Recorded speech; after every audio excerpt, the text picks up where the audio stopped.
Welcome back, beautiful tri-state area. You're listening to A Moment of Zen right here on 710 WOR, the voice of New York, iHeartRadio. I'm your host, Zen Sams.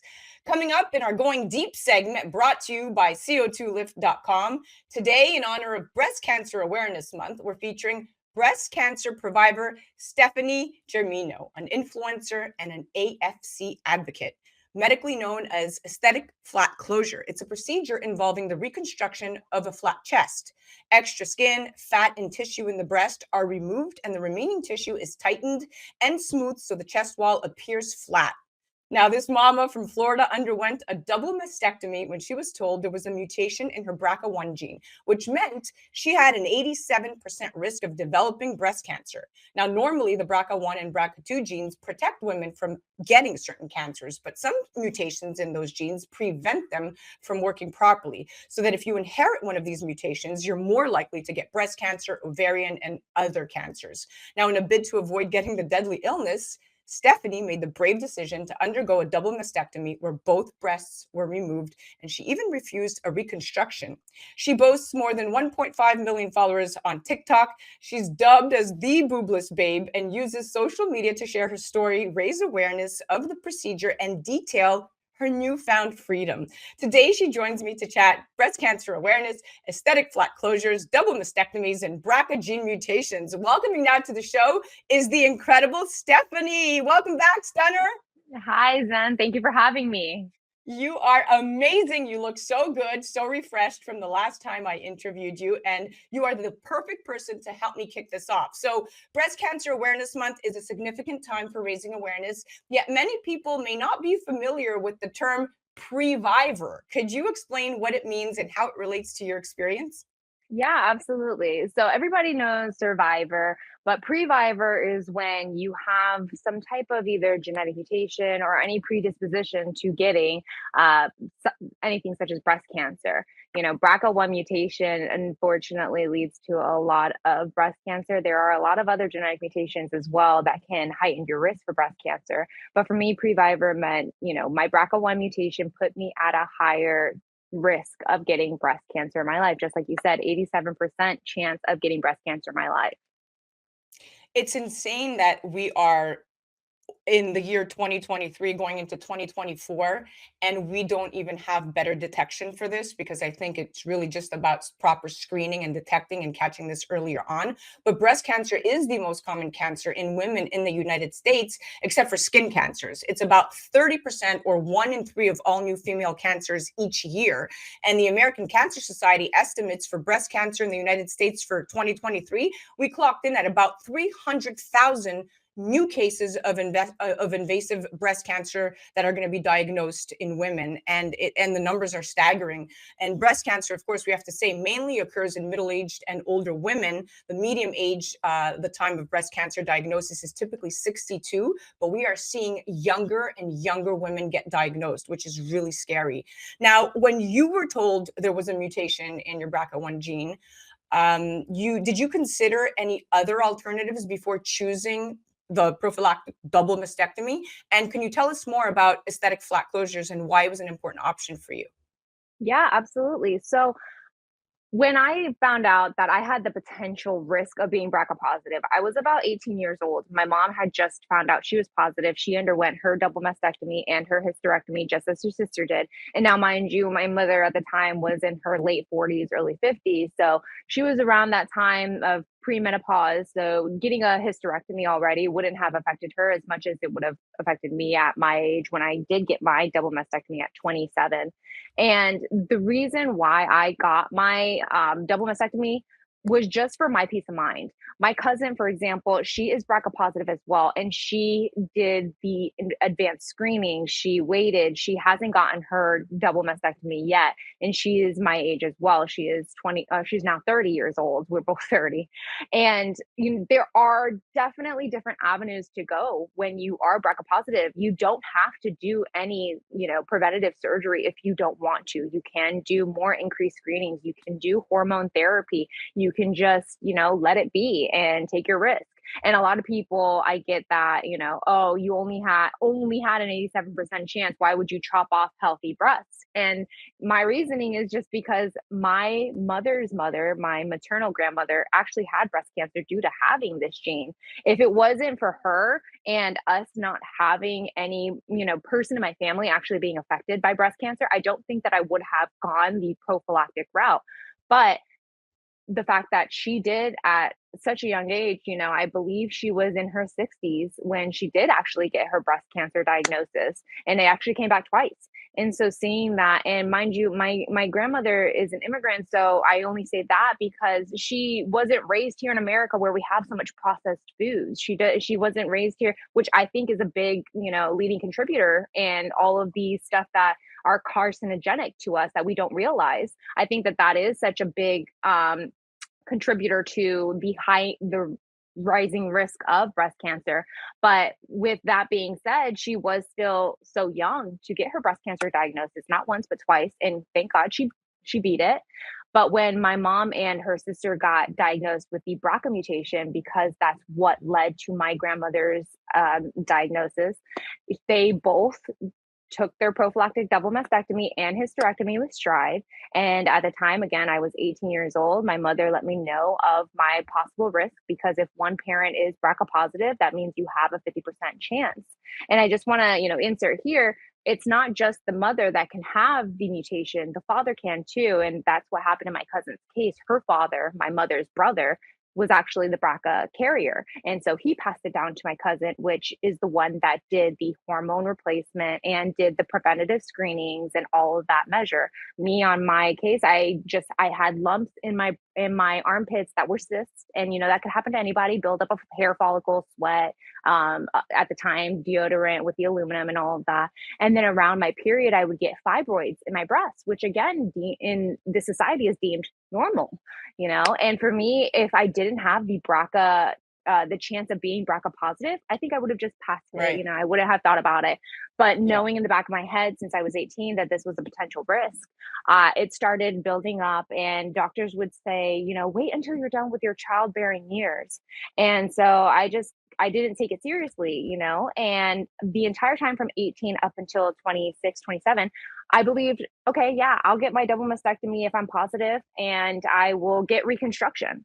And that was my mindset for about 8 years. Okay, let's talk about that reconstruction. So, and it's important to note that prophylactic mastectomy can lower breast cancer risk by 90% or more, but it doesn't guarantee that you won't get breast Right. cancer. And this is because it's not possible to remove all breast cells, even with a mastectomy. The breast cells that are left behind might still go on to become cancerous. Now, you opted against reconstruction. So tell me what factors shaped your decision, and can you recommend resources or an organization for individuals who want to learn more about aesthetic flat closures or connect with the breast cancer Previvor community? Yeah, absolutely.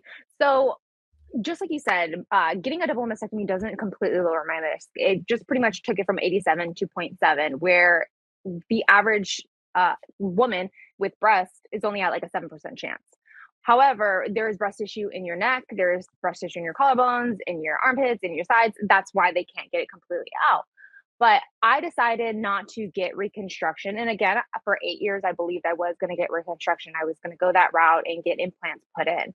But it wasn't until like a month prior to my surgery that my fiance and I sat down and she had a conversation with me and just, kind of really brought common sense to the table for me. Was that at 27 years old, I'm going to do this preventative surgery that would potentially lower my risk significantly of getting breast cancer. And a lot of our friends at the time were experiencing what's called breast implant illness. And whether you believe in it or not, I've physically seen it that there is a perfectly, for all intents and purposes, healthy individual who cannot explain why they're experiencing so many different symptoms and different ailments. And then the moment they get their implants out, all of those ailments go away almost immediately. Or Yeah. there has been in the breast cancer community, unfortunately, implants that have been recalled because they lead to cancer, to breast cancer. There is just so much out there that we don't know about these foreign objects putting into our body. And I was, the reason I was going to get implants for me was just a very vain reason. Growing up, I didn't really love my boobs. And so I was just like, oh, I'll just get them redone or whatever. And very ignorant, thinking it's a free boob job. And I know that that's one of the worst things you can say in the breast cancer community now. But with me in that mindset, like, okay, yeah, breast implant illness is a thing. And then I started thinking about the reconstruction I've seen after a double mastectomy. It's not the same as getting implants with healthy breast tissue. Once you get your breast tissue removed and you put your implants in, it's really, depending on if you go under the skin or not, it's really just, getting skin tightened over these implants. And that's kind of the look you'll have. And that wasn't something that I started, seeing for my body. Yeah. And then just also knowing not everybody has to get them maintained, but normally after every 10 years, you should get your implants maintained or so. And I was thinking, I'm only 27 at the time. That means every 10 years I'd have to get my implants maintained and or potentially get them maintained. And I was like, that seems like a lot of unnecessary surgeries. So in an instant, I thought, okay, I won't get implants. And then I was like, I started thinking about it, and I was scrolling through TikTok one day and I saw this woman on my screen, and I won't lie, I got the reaction that probably a lot of people who see me on social media get, like shock and awe, like I had never seen this before. And it was a woman completely flat. And my brain took a minute to, kind of compute what was going on. And then I did my research. I looked at her story and I was like, oh my God, she is That's flat. what was perfect for you. Now, can you share some common misconceptions or stigmas surrounding aesthetic flat closures that you've encountered, and how do you address them? So a lot of the time, what I get is right away when people see me and they automatically think I am a trans man, meaning that I am transitioning from being a woman to a man, and that's why I've cut off my breasts. And the thing is that in this society, like I can't fault them because that is really the only thing that's being broadcast is top surgery. And what's sad is that top surgery a lot of the times is more aesthetically pleasing than an aesthetic flat closure, because they're not when you're getting top surgery done, they're not worried about getting all of the breast tissue out. They want to make more of like a pec like look for you. But with aesthetic flat closures after double mastectomy, they want to be as aggressive as possible with getting as much breast tissue out. So, unfortunately, it doesn't seem like they care so much about what it looks like, as long as, medically and physically they've done what they could for you, as far as removing your breast tissue.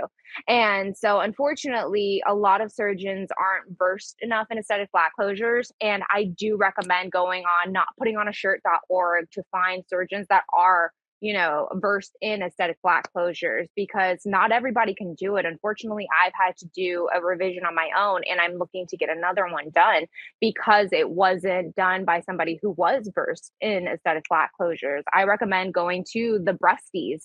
They are an amazing group of individuals who not only can you find the Previvor platforms, Survivor platforms, Thriver platforms, Careviver platforms, because that's another thing there, but they are just such a good bank of knowledge for everything, breast and gyno You are a good cancer bank of related. knowledge. You are the good bank of knowledge. You're like the encyclopedia. We have about a minute left. Let's talk about hateful comments. So you've been told, you just said it, right? Like trans man, you're definitely a man. Where did your milkers go? You're going to hell. I even read on your page, no guy will want you. You mutilated yourself. One guy said, this generation is effed up. No one wants to see this and you. What do you say to haters, and what advice would you give to somebody looking to have a preventative double mastectomy? It is hard because we are in a society that has these preconceived notions of what a female body should look like, that you should have breasts. And you're right, I do every day get faced with the hatred in this world. And it's funny because when I inform them, even though all of my videos on my page inform them, when I inform them that this isn't a transitional situation, it's a breast cancer situation, they automatically kind of backpedal and like, oh, I'm so sorry, da, da, da, but you still should cover up because you're a woman. And it's like, there is literally nothing there to cover. And I'm on social media to raise awareness. No, I'm not constantly, obviously, topless every day, but social media, I have such a big reach that this needs to be more of a conversation, because people like you automatically assume that Right. everybody who doesn't have boobs is a man, which isn't the case. And it's unfortunate that a lot of my, Previvor survivor brother and sisters, when they have to lose their breasts, they have to be faced with this reality. And that's why some people do or are reluctant to get aesthetic flat closures and regret getting their implants. And that's why I show up here the way that I do, is because I want people to know that it's okay to be, completely yourself and do what you want for your body and not for anybody else. You're still beautiful, you're still confident, and I'm trying to help as many people as I can. And I'm so grateful for all of the individuals who do reach out to me to tell me, I'm their role model, or that they take my picture to their surgeon and they're like, this is what I want. And like to see, oh my God, I have older women reach out to me saying that they unfortunately had to battle breast cancer and they had to lose their breasts, and they're so grateful for my content because they haven't looked at themselves in over 30 years, and they're not okay with it because they relate it to their femininity. And it breaks my heart, but I'm hoping that even the little drop of in the ocean that I make is enough to kind of help somebody else in my situation, or even worse. You are amazing. And with that, we are out of time. That was incredible. You just like didn't stop talking for 14 minutes straight and gave me every bit of information I've needed. And everyone that's going to hear this and see this interview is just for sure going to run to Instagram to follow you, because you are so honest, so transparent, and more importantly, you're beautiful and gorgeous. And I can't believe you get the hateful comments that you do, because you are legitimately a very, very good looking woman. And I can't imagine anybody doubting your femininity just because you don't have boobs. It's insane. So thank you so much for being you. Thank you so much for having me, Zen. I appreciate you.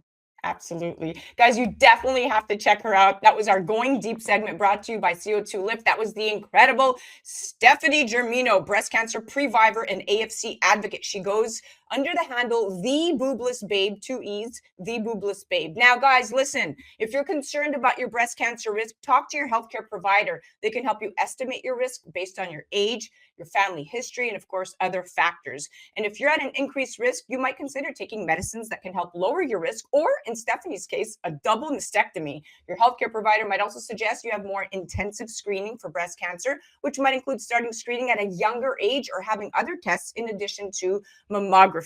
You're listening to A Moment of Zen right here on 710 WOR, the voice of New York, iHeartRadio. We'll be right back after this. A Moment of Zen is brought to you by CO2 Lift. As we age, our skin loses moisture and elasticity, causing wrinkled skin. You can reverse this aging process with CO2 Lift. CO2 Lift utilizes the powerful benefits of carbon dioxide to lift, tighten, and regenerate your skin. This simple, painless at-home carboxytherapy treatment is scientifically proven to reverse the aging process. You will see reduction in wrinkles, increase luminosity, and improve pigmentation, sagging, skin tone, and radiance. For more information or to order CO2 Lift, go to CO2lift.com.